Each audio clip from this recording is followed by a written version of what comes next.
and welcome to the Whispers of Hope show. I'm Bob Hoyt, the producer and director of this show. But today I'll be stepping into the hosting position because your regular host, Alice White, was unable to be here to host the show. But don't worry, because Alice is here, and she'll be joining us today as our special guest. Alice and I will be discussing something that happened in her life, something that is very near and dear to her heart. Thank you for joining us. Hi, Alice. Hi, Bob. How are you? I'm good. Well, it's good to see you on the other side of the table this time. Yes. Thank you. So, I guess the best way to get to this story is to get right to it. Would you like to tell us what happened? Yes, I would. And I'm thankful for the opportunity to come on the show and to actually tell my story.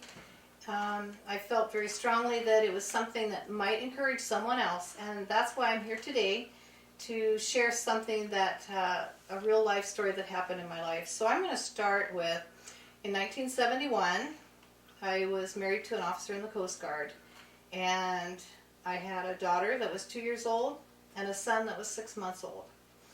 And I lived in the state of Washington next to my parents and had a real close relationship with Mom and Dad, and they were always there, taking care, helping me take care of the children. My husband was stationed in Westport at the time, Coast Guard station there. So anyway, what happened in my story is that my husband got relocated to Petaluma, California Coast Guard base. And basically it was quite an extensive move. A lot to do when you're moving from Washington to California, with the children. And my mom and dad had mentioned that they would be more than happy, more than willing to take care of my son Kevin, 6 months old, and take care of him until I got located at this new military base, and then to come back to pick him up, to fly out and pick him up. So it sounded really simple. So what happened after this, I did go into California. And after, just a couple of days, my parents had asked, would it be okay if they took Kevin, my son, on a vacation with them. They were going to go into Oklahoma and visit relatives, and, they were going to, take the baby with them. Everything was fine. They figured maybe a 2 weeks vacation. And so, consequently, this is what happened. I said, yes, that would be fine. And so my parents left Washington, Western Washington, and they drove over to Eastern Washington. And on this journey of their vacation, they stopped in at my eldest brother's house, Wayne, and his wife, Helen, and they were going to refresh and, regroup. That's what you do that's quite a drive from here to Eastern Washington. And what had happened then was my brother had married a woman that we really weren't that acquainted with. She had a couple of children, from previous marriage when he married her. And she had mentioned to my parents when they had stopped in, well, why don't you leave the baby with us? This vacation in the car, and he's 6 months old. Why don't you leave him here with us? She said, I'm set up. She had kids. Got the crib, I got the playpen, I have everything that I need here. And Mom and Dad said, well, okay. They said, just come back after 2 weeks and come back and pick him up. Sounded really simple, but that's not how my story goes. So, what happened? What happened was my brother's wife took this baby into DSHS and asked how much money she could get, and that the parents had abandoned this child. The mother did not want this baby, and the grandparents did not want this baby, and she was going to take care of this child, and how much money can I get from welfare? Immediately CPS was called in, and they took full custody of my son. No cell phones then, no way to contact my parents, and they're still on this 2 weeks journey. So she went back to tell my brother what had happened, and it didn't go according to her plan at all. And he immediately had her pack her things and leave. It was that devastating to him that she could do this. So after 2 weeks, my parents came back in through Eastern Washington to pick up my son. And they were greeted by my brother, who said Kevin was taken into CPS through DSHS, and there's nothing anybody can do. And at this time, things have changed now. This was quite a few years ago. At that time, CPS, if they got custody or had custody of a child, it was near impossible to try to get this child back. So anyway, my parents were very upset. They drove back to their home in Western Washington, and they called me in California. And I remember the call like it was yesterday. And I just couldn't believe it. And I said, well, all right, I'm on the next flight out. I had my daughter. We got on a plane and we flew out to have my parents pick me up. And so what we did was we sat down and discussed it, that we needed to get a lawyer. We drove back to Eastern Washington. We found a lawyer that would talk with us, and we absolutely got nowhere, Bob. It was like talking to a stone wall. And he said, well, he needed a certain amount of money. He says, and he said this too. He said, I will get in contact with you. I told him what information I had. He said, I will get back in contact with you. Right? Okay, so we left very discouraged by that. It's why can't you do something? You know, my son is over here in the same town, and I'm here to pick up my son, and what do you mean I can't go pick him up? And CPS and DSHS wouldn't even talk to me on the phone. They would not even talk to me. So what happened after that, Bob, is we went back home to Western Washington, and consequently I went back to California, and there was so much anxiety over my son. I absolutely did not know what to do. So I took my daughter and I came back to Washington, and consequently, after a period of time, got divorced and decided that I was just going to, make a life for myself, and I had to find my son. That's what I needed to do. I needed to find him. Sorry, I don't mean to interrupt, but No. going back on, how did your mom handle all this? Oh my goodness, Bob, she was beside herself. She blamed herself. She was just wrecked over it. Absolutely. Probably pretty devastated. Devastated, yes. She felt it was her fault because she trusted this person with her grandchild. Okay. And to feel like your hands are tied, that there's nothing you can do. And so when I came back to Washington after a certain amount of time, I did remarry. And the man that I married told me, I told him the story of Kevin. And he said, hey, no matter what, we will get your son. He was very wealthy. He said, we will get your son. Don't you worry about it. And after my very first, the day that I married him, the very day, Bob, that I married this man, he said, by the way, I want to tell you something. I've changed my mind about finding your son, Kevin. I just want you to know that, we'll have our own children, and you just need to get that, you need to just let it go. You need to get this out of your head. Hard to believe that somebody could do that. So after that, I remained in a situation of just constantly, and in fact, this man that I was married to, he says, well, I absolutely forbid you to even try to find him. Well, that didn't work with me at all. And so I absolutely tried everything. I made phone calls. I went in, and actually, I had a lot of money. I went into a lawyer, and I said, and I think Kevin would have been maybe 6, 7 years old at that time. So time is going on. Time is going on, and I'm still not getting anywhere. And I said, this is what happened. This is my story. And you know what he said to me? He said, well, we can't do anything. This is a state custody case. And so in my faith, Bob, of believing that, faith is a substance of things hoped for, the evidence of things not seen, that maybe I can't do something, but I know a God that can. Because with God all things are possible. And I held on to my faith. I had friends that were beautiful Christian women of prayer that prayed about my son Kevin. And actually what happened after this was years, like I said, years are going by.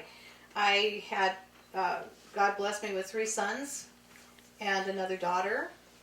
And I had a prayer room set up with, I had my little candles, and I know that's not what it's about, but it was my little altar that I had dedicated to the Lord.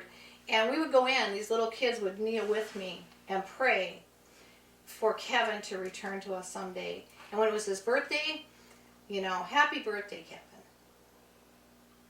And this is like time is going on. And after a period of years, probably 14 years at this point, I've been told, first of all, that when your child is 18 years old, you can legally go in and you can find them. They can open the case and you can.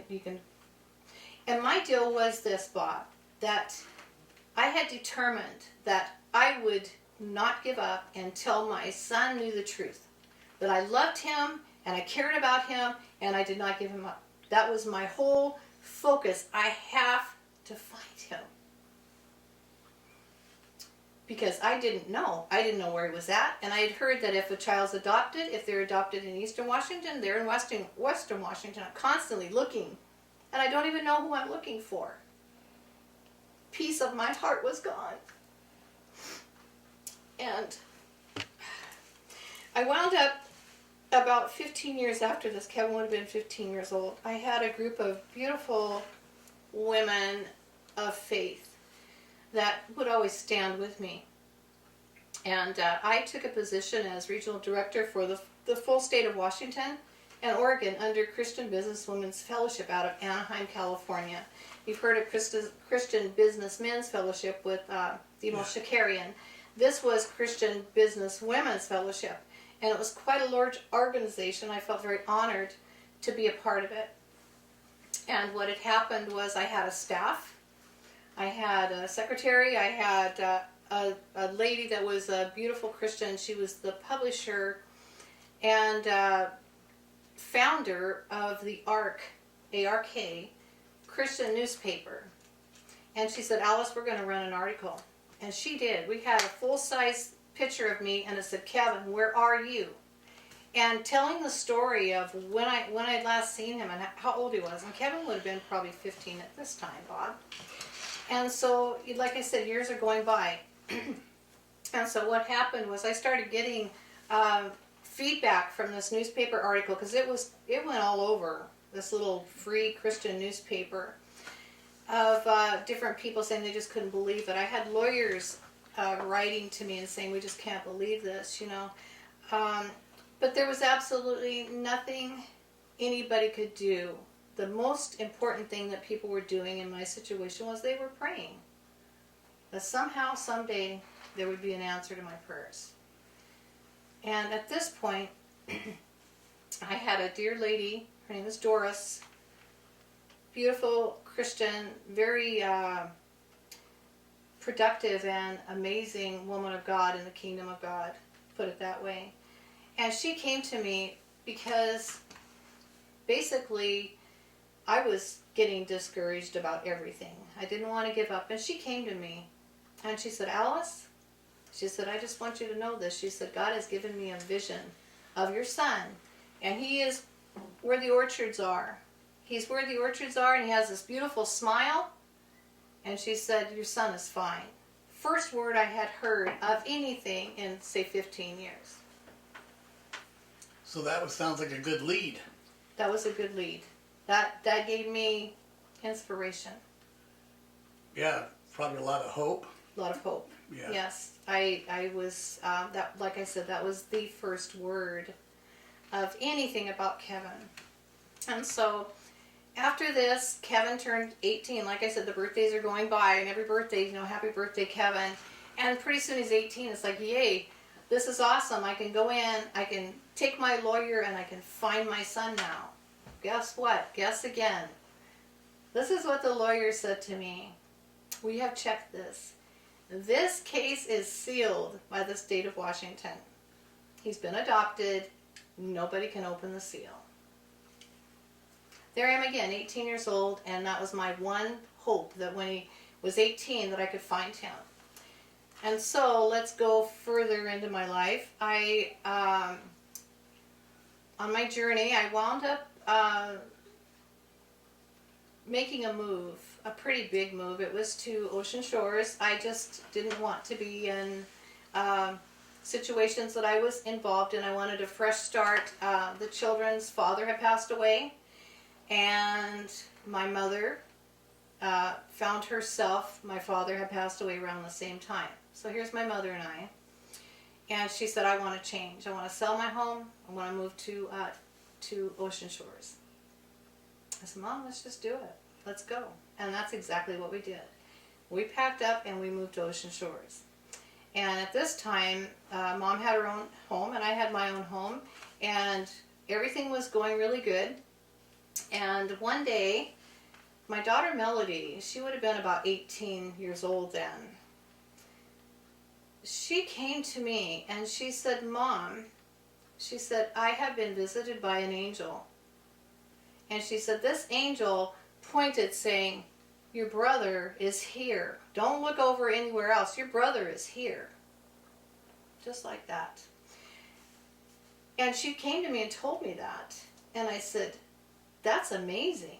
You know, that's amazing. I didn't quite know what to think about it. Well, we had this big house and there was a balcony that she was standing on. And I was downstairs where the dining room is. And I had gotten a flyer from an organization called Wharton.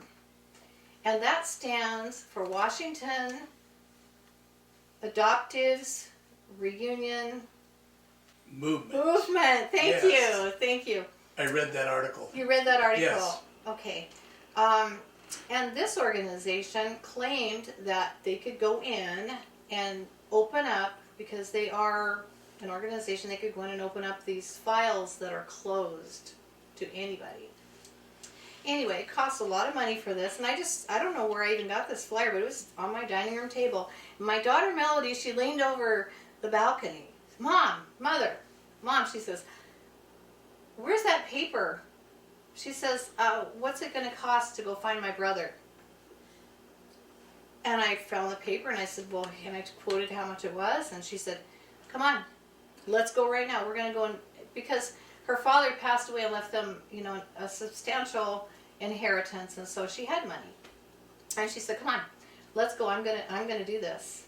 And we got, I believe it was a cashier's check, money order cashier's check, and on this form that you had to send in with this cashier's check was certain questions about this person that you're looking for, right? And so I filled it out, put the money order in there, and sent it off in the mail, and prayed over it. I just remember something you were telling me the other day. Mm-hmm. You were talking about the angel. Yes. But was it something you said about your daughter Melody hearing her brother's voice? Oh, she did. Yes. Okay. Yes. Thank you, Bob, for reminding me of that. Yes, she said that she heard a man's voice, and he said, "My little sister. My little sister." And she told me, she said, that was my brother. Was this about the time of the angel? It was. So then you Yes. You got a money order or whatever, a cashier's check, and sent that into Wharton. Yes, we did. Right after that. Okay. So what happened then, of course, praying over everything. It's like, Lord, and many things have been tried. I had gone through more organizations than I can even talk about, and everything was a dead end, So this was something exciting that, we prayed over. And, my mother, of course, she was right there just, because this was her grandson. At this point, Bob, this is 26 years later. And she's still devastated. She's still devastated, yes. 26 years of Nothing, no word, nothing, and just believing God for a miracle. Yes. And she was a faithful woman of God also. Very, very powerful. Prayer warrior type? Prayer warrior. We were in ministry for years together. She was my best friend. I loved my mother. And she just always said, you know, we have to believe God. It might not be right when you think it's going to be. It might not seem like it's ever going to happen, but she'd say, we have to believe God for this. And mainly, we prayed for Kevin's protection over the years. Prayed for him that God would, you know, bring him to his heart. Because I know if someone's heart gets with Jesus, everything's going to be okay. I know that. And that was my prayer. God, bring him to yourself. Wherever he's at, protect him. So did you have any luck contacting Wharton? Bob, I did. I received a letter. May I read that to you? I'd like to read it. I received a letter. Yes. It wasn't right away that I received the letter, but it was probably a few days after that. And I did receive a letter. And this is a certified Superior Court approved registered counselor. And her name is Diana Sams. They're called a confidential intermediary. Sorry. Yes, I got a letter. I was so excited. This letter, Bob, was Tuesday, January 27th of 1998. And she said, Dear Alice, my name is Diana Sams. I am a confidential intermediary for Wharton. Your case has been assigned to me. The search has begun. Only his last name has changed because he was adopted. If at any time you have not heard from me within a month, please contact me and I will let you know the status of your files. And I hope to hear from you soon. Sincerely, Diana Sams. P.S. I am an adoptee who searched through Wharton in 1979. At that time, I was reunited with my birth mother, my birth father, and my 11 siblings. I had been raised as an only child. So this is a story of a lady who actually she was a volunteer for this organization, but she actually was reunited with her family. And I thought, wow, this is really something. And this lady here, she's looking for my son. So I took this letter to my mom. We're going to pray over this. We pray over everything. You know, you have nothing to lose if you're praying for something and believing God for something. You know, Lord, this lady, she started a search for my son. God help her. I started calling people that were, you know, known for prayer. I called organizations. I need some prayer on this. This lady needs to find my son. And this was, what was the date on that? It was Tuesday, January 27th. This was on a Tuesday. 1998. 1998. So Kevin was 26 and a half years old here. So all those years later, All those years you have later. somebody looking. I have somebody looking. Any luck? Well, actually, yes. Yes. So some time went on then. And Time went on and I received another letter. May I read that to you? sure. This says, Dear Alice, this is just a note to update you on your search. I have located your son. There it is. I have located your son. So, I couldn't even hardly read this letter, and I still can't. Take your time. She says, next I would appreciate a letter from you to him. It may be as long or short as you wish. However, it must be totally non-identifying. No names, no dates, no places. That's really tough. Please tell him about yourself and your family and your reason for searching for him. If you have a picture too, that would be helpful. That would be wonderful. And upon my receipt of your letter and picture, I will proceed with the contact, and I really hope to hear from you soon. Sincerely, Diana Sams. I wrote this letter, Bob. I wrote this letter. And it was the hardest letter I've ever written in my life. But I prayed over it and I did send it. Yes. So what was the date on this letter? Oh, on this letter? Oh, you won't believe this. My first letter came on Tuesday, January 27th, that she was looking.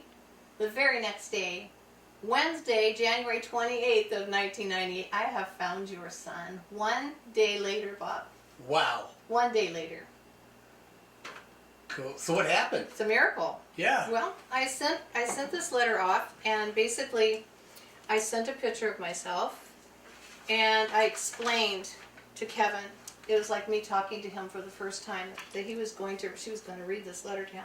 And I said, I've always wanted you, I've always loved you. I told him the situation. I couldn't say names or dates or places, but I said, things happened, and somebody, had control on your life for a short season, and this is what happened. And I have searched for you for all these years, and I have loved you, and I've never not loved you. And I just want you to know the truth, that no matter what, I want you to know the truth, that you were loved. And so... How were you feeling then? Oh my goodness. Overwhelmed. Overwhelmed. But you haven't heard back from him yet. No. So you got a letter to him. I got a letter to him. So did he ever respond back? Well, I'll tell you what happened. And I knew the chance of him getting this letter and saying, well, I don't want anything to do with her. But my prayer was, God, just let him know the truth. Even if he never ever even wants to see me, let him know the truth. So what happened, that was the 28th of the month. It was the next month, and it actually was Valentine's Day. So it's February 14th, and I'm all for Valentine's Day and romance and good things and love. That day, I was driving on the beach, and I'm still waiting word from this, from Diane. I haven't heard anything really, and I had this beautiful. It was like the Lord spoke into my heart and into my spirit, and this is what God gave me that day. When I was driving, it was just so beautiful. He said, this day, I have a special love gift for you. And I thought, wow, because to actually know that you have that intimacy with the Lord, when we have a personal walk with him, that he's telling me he has a love gift for me. I thought, well, hey, it's just wonderful hearing your beautiful, having the Holy Spirit on me like that and just feeling his presence. So that day, on Valentine's Day, I got a call from Diana Sands. And she said, Alice, she said, Kevin received your letter, and he called me, and he's so overwhelmed, and he's so happy that she said he could hardly even talk to me, that basically he had been praying his whole life that he could find his mother, and I thought that was something, that this was his thought and his prayer. And she said he absolutely is overwhelmed and so happy to finally hear something. And she said, today, this is against protocol, it's kind of, she said, but she says, today, I have a phone number for you, Alice. Your son wants to talk to you. He wants you to call him. Oh my goodness.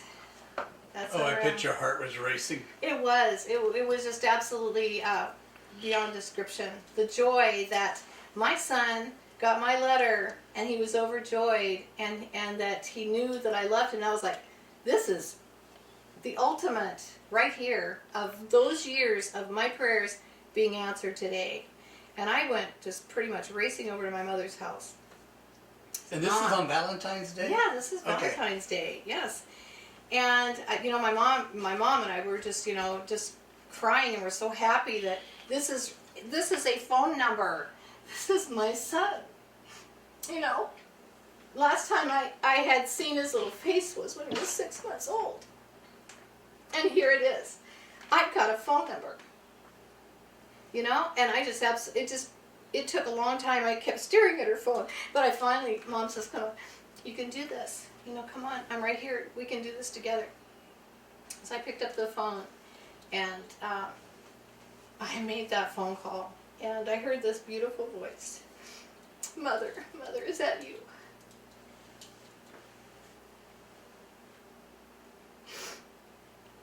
And he said, I just want you to know how much I love you.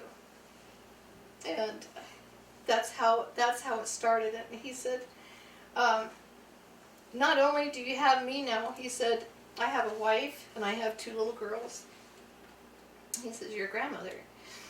And he said, I just can't wait to see you. And I said, well, Kevin, what do you look like? You know? This is a baby, 6 months old. I have no idea. Now I've got a son that's 27 that I've never seen. And he said, oh, godmother, just go look in the mirror. He said, I look just like you. And we were laughing about it. And he said to me that, he said, I'm coming to see you right now. He said, I'm getting off work. He said, I'm going to leave the girls here, but I'm bringing the wife, and I'm coming to you. Well, prior to this, Bob, my daughter Melody, God bless her, she had a walk with God, let me tell you that. She told me, when I had received this letter from Diane Sams, Diane says, I have located your son. My daughter Melody came to me, and this is what she said.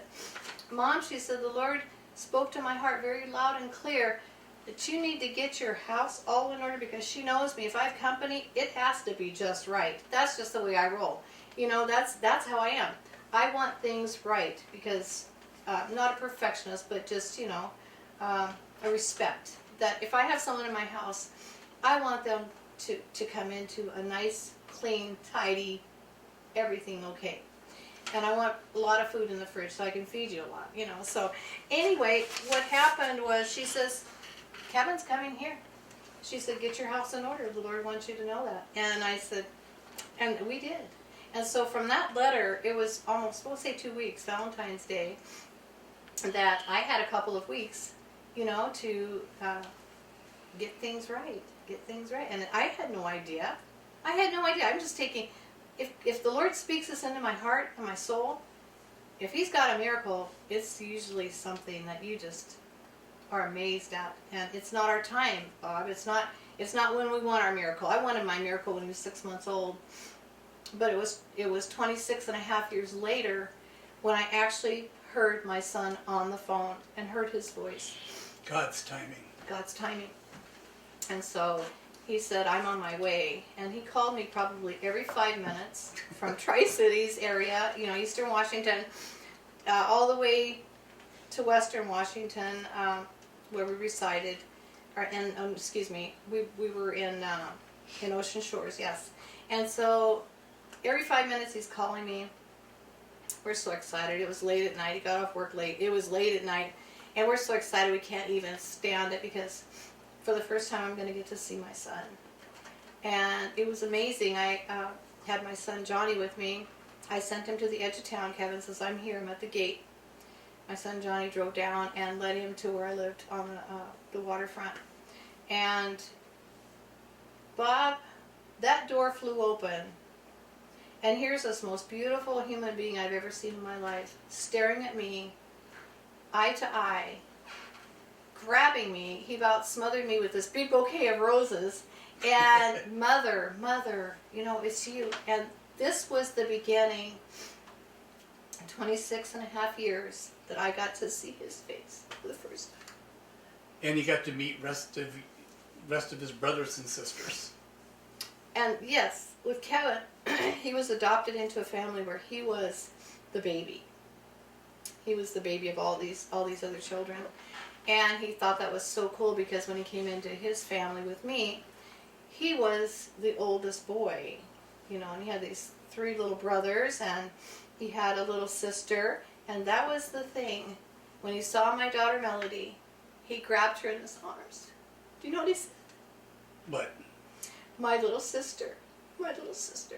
Same thing she heard. Same thing she heard. It was his voice. And that was, everything combined was such a blessing and such a miracle. And so, since then, it's been 22 years now. We've had a beautiful relationship. He had a son born to him right after that. And he's had another daughter. And so 3 granddaughters and a grandson.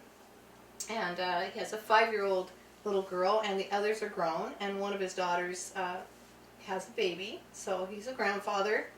But we've had a relationship over 22 years where He'll call me, Mother, I love you. You know, Mama, I love you. You're the best. And I think my thing that I want to convey today, Bob, is people can't give up. If you have something that you're believing God for, everything can be negative. The storms of life can come and tell you absolutely it is no hope. You can't. Don't listen to that, because if God birthed that in your spirit and He birthed that in your heart, that's hope. And you know, the Bible says you don't want to lose hope, because hope deferred makes the heart sick. You'll find that in the scriptures. True? And also, we have to know that faith is substance. Faith is the substance of things hoped for. Did I hope for my son? Yes, I did. Absolutely. Absolutely. I had a big missing piece of my life that was just so broken. And only God could give me that hope and that fulfillment of knowing that someday I was gonna see my son again. And I am here to say this today, that we have this organization still. It's warm. And we have information on that, Bob,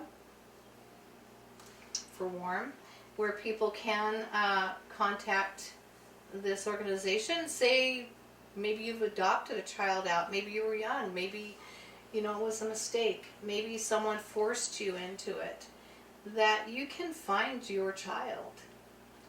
And we'll put that information, Okay. the website Okay. for Warm on that. Sounds good. So if you had anything to say to anybody right now that might be going through the same thing, would you just look into the Yes, I camera and speak to them? Don't ever give up hope, because God is on the throne, and He absolutely is Lord of everything. And He knows what you're going through. He knows your heartache, maybe the guilt. He knows everything that is involved in this circumstance. I don't want you to give up hope. I don't want you to give up your faith. I want you to believe in the one that can make it happen, because a lot of times we can't. But you need to believe in the God that wrote the Bible, that says, for with God all things are possible to those who only believe. And so today, dear friends out there, be encouraged. Don't give up. Get those scriptures in front of you and believe God for your miracle, because after 26 and a half years, I received one of the greatest miracles of my life. And I'm so glad that I could share this with you today, so be encouraged. Well, thank you for sharing that with us today. Yes. It's truly amazing. Yes. Thank you for having me, Bob. I appreciate it. And thanks for opening up your house. Yes. So we can film this here. Yes, we did. We normally film our shows in the studio. Yes. But because of COVID-19, Yes. we're kind of closed down, so we're doing the social distancing, but hey, we're in the same room. Yes. So, well, great. Thank you. Thank you so much. God bless you. You too. If you would like more information on the Whispers of Hope show, or you'd like to share your story on our program, please see the content information at the end of this video. You can also follow us on Facebook or subscribe to our YouTube channel. This show airs on Comcast Channel 22 in Thurston County on the following days: Mondays at 11:30 a.m., Thursdays at 6:30 p.m., and Saturdays at 12:30 p.m. Thank you again for joining us. Goodbye.